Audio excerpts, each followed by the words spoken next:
My musical background is very limited. My father was in the Navy when I was 6 years old. I went to 6 or 7 different elementary schools. In the 3rd grade, I did start with the violin. And after 1 semester, we moved to another state, and I dropped my violin, although I kept it through high school, and then it just disappeared when I went overseas. So I had no exposure to music whatsoever, except the university.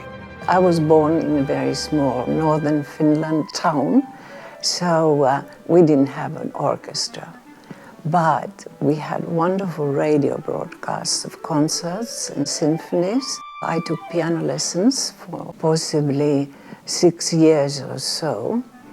And I just loved music ever since I was a child. And when I became an opera fan, I was a young person and newly married when we went to Butterfly at the Met in New York. And I have never, ever forgotten that first experience. Bernstein had a special program for children, and we heard it every Sunday without failure. The children loved it. So they had a lot of exposure to music, and when we traveled, we went to concerts together. So they're all music lovers, without exception. But I've always been traveling.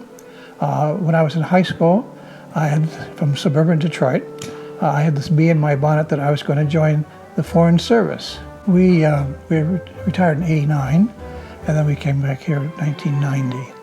And we became immediately involved in Museum of Art, and the World Affairs Council, the Timken Museum, the Mingay Museum, Chancellor's Associates, Patrons of the Prado.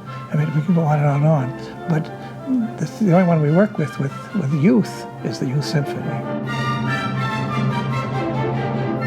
That is an extra dimension that we don't have in these other organizations.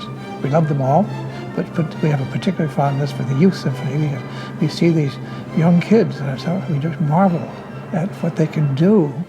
And they get up in front of an audience and play the violin or the saxophone, whatever they play, and they're professional.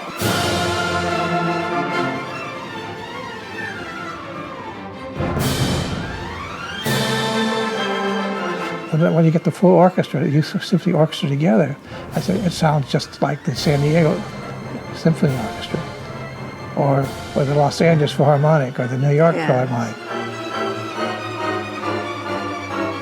I think they're just brilliant. And we met the Levines, Marvin and Renette Levine, and I think they were the first ones that introduced us to the Youth Symphony. And we attended, and we were very much impressed by the young kids. We liked what we saw. This was before the Opus project, and so we attended several musicales and a few other musical events, and we became Angels. And so it was just a natural thing to get involved in it, and particularly since the Opus project, to see these little kids. I remember probably the most moving experience that I had with this Youth Symphony was about 10 years ago when they were the first group of little kids at one of our Encore galas. There must have been 10, 15 of them. They're only 8 years old, and they all played the cello. The cello was miniature cellos, and they just started about 10 months earlier. And the music was recognizable. It was recognizable what they're playing. And I said, these little kids, 10 months earlier, had never seen a cello. What an opportunity for them to change their lives, indeed. So that's what's really stimulated my interest in the Youth Symphony. Yes. We've been trying to bring, over the years, we've been trying to bring people to the Ovation series or the musicales. We do that almost routinely. And we've brought a number of people into the organization. And I'm just amazed to see how it's grown. That's the best way, is to include them at events where they can have the actual exposure to San Diego Youth Symphony. And I would add to that, it's the universal impression that they leave with, how good these kids are. Even the very young ones. Years earlier, they played not a note, and now they're playing cello. I mean, the progress they made in just a few years is just remarkable. So there have been so many benefits personally. We can be so grateful that we've had this opportunity. I must also say that my favorite events are really the Encore events, when we can go and visit the musicians as they are playing and watching the conductor interact with the musicians to see their focus, their intensity in doing their very best, be able to sit next to them and watch it. And then I'm always so happy when we're bringing new people to this event.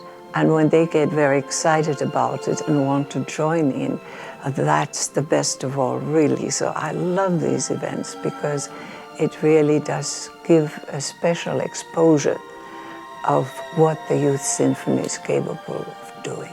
We're happy to join them, and we were co-chairs for a number of years, and that was wonderful.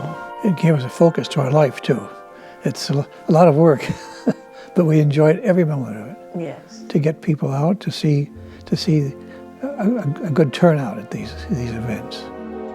Well, definitely I think that this playing music, music education is so important.